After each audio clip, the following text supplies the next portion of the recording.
Hello guys, today I will be showing you how to remove background in Canva. If you find this video helpful, please do like and subscribe. So first, you need to log into your Canva account. If you don't have a Canva, you can create using your Google account and your Gmail and password. Here, you have to upload the video or the photo that you want to remove the background.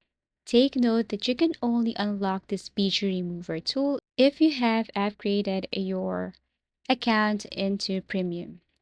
So as you can see, all you have to do is to click the speech remover and the background of this picture has been removed.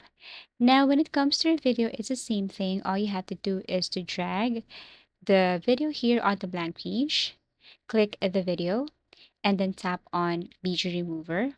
Wait for a couple of seconds, and you should see the result right away.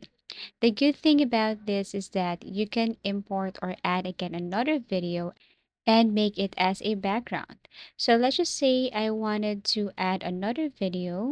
I'm going to resize this video right here.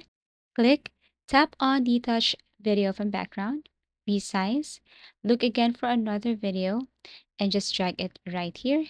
Right click and then set this as the background. And as you can see, here is the result.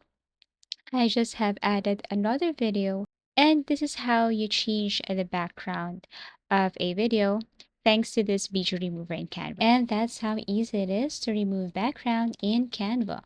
Thank you so much for watching and see you again in our next video tutorials.